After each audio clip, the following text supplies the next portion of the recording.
ये आज़म स्वाति साहब हैं जी, अली बुखारी साहब और लीगल टीम सारी हमारी साथ है। और आज़म स्वाति खान साहब की बेलें जो वो मंजूर हो चुके हैं और वारंट सस्पेंड हो गए। तो अभी हाई कोर्ट के लिए हमारी लीगल टीम और आज़म स्वाति साहब सारे चलेंगे, तो हमारे साथ रहिए। जो ज़मानतें थी, ज़मानतें मंजूर हो चुकी हैं, वारंट सस्पेंड। तो ये देखें एटीसी कोर्ट में हम आए हुए हैं।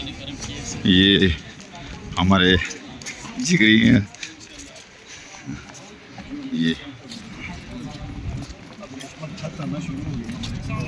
सर क्या है ये जो जलसे की कॉल दी हुई है, ये खान साहब के बगैर कामयाब होते हुए देख रहे हैं? सर जब इलेक्शन जो है खान साहब की गैर मौजूदगी के अंदर उसी का वोट है, उसी की मोहब्बत है, तो जितने भी इक़दाम हो रहे हैं जमहूरियत के लिए, इंसाफ की खिलाफबरदारी के लिए, तो सब खान साहब के हैं। खान साहब पाकिस्तानी कौम की रूह है। सर जैसे खान साहब के दौर में जलसे होते रहे, वैसा ही जलसा में उसी तरह होगा सर। खान साहब का उससे बड़ा होगा। खान साहब का एक हुक्म, लोग अपनी जान निछावर करने के लिए तैयार हैं इंशाअल्लाह। इसलिए खान साहब खुद मौजूद हों या न मौजूद हों, उनकी रूह जो है खुदा के फजल से इस पाकिस्तान को ऊपर उठाएगी।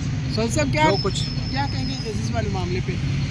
देखिए, मैंने 1.5 साल पहले कहा था, चीफ जस्टिस बंदियाल को मैंने एक वीडियो पैगाम भेजा था कि आज हमारे बच्चे हमारे घरों तक पहुँचे हैं। उस दिन से डरो, वीडियो देख लें आप। उस दिन से डरो जबकि हर जज के दरवाजे पे, उसके बेडरूम तक ये आग पहुंचेगी। आज शर्मिंदगी है कि वो आग पहुंच चुकी है, और जो कुछ 1.5 साल पहले मैंने कहा था वो सच साबित हुआ है। इसलिए कहते हैं, हम सबको कहता हूँ कि अदल का निज़ाम अगर आप दफन करोगे तो मुल्क नहीं चल सकता। ये काला कोर्ट ख्वाह वो अदालत की कुर्सी पे हो, ख्वाह वो अदालत के सामने जो है अपना केस और दलाइल दे रहे हों, ये काला कोर्ट इंसाफ का अलमबरदार है, जमहूरियत का अलमबरदार है।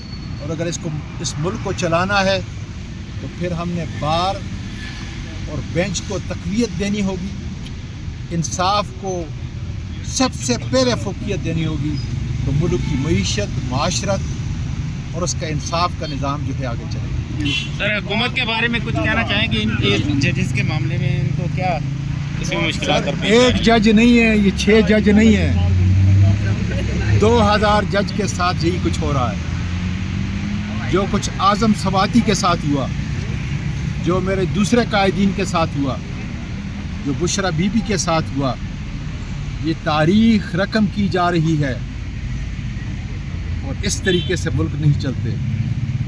इसलिए मैंने उस वक्त चीफ जस्टिस बंदियाल को कहा था, उस दिन से डरो जब ये आग तुम्हारे छोटे और बड़े जजों के बेडरूम तक पहुंचेगी। और मैं निदामत से कहता हूं कि मेरा जो उस वक़्त का वो ऐलान था, आज वो साबित हो चुका है। सर शहबाज हुकूमत के बारे में? जेली हुकूमत है जिस मुल्क के अंदर 47, ये अली बुखारी साहब कहाँ है? अली बुखारी साहब वो हाई कोर्ट चले गए। ये देख लें, जेली हुकूमत नहीं चल सकती। 47 वाले जो है इस मुल्क को नहीं चला सकते, ये डाकू और चोर हैं। ये जी हमारे साथ आज़म स्वाति साहब थे, मौजूदा हुकूमत डाकू और चोर हैं। ये देखें आज एटीसी कोर्ट में आए हुए थे और ज़मानतें कन्फर्म हो गई हैं इनमें, और आगे डेट पड़ गई है इसमें। आज़म स्वाति साहब का काबला, अब आज़म स्वाति साहब हाई कोर्ट जा रहे हैं। मेरे साथ रहिए, चैनल को सब्सक्राइब कीजिए और लाइक कीजिए और आगे शेयर कीजिए। आज़म स्वाति साहब की 3 बेलें आज हुई, एक एटीसी कोर्ट में, 2 FIA में, तो उसमें 20 डेट पड़ गई है। तो ये सारे आज़म स्वाति साहब आए हुए थे काफ़िले के साथ। ये अब हाई कोर्ट के लिए रवाना हो गए। मेरे साथ रहिए, चैनल को सब्सक्राइब कीजिए और लाइक कीजिए। शुक्रिया।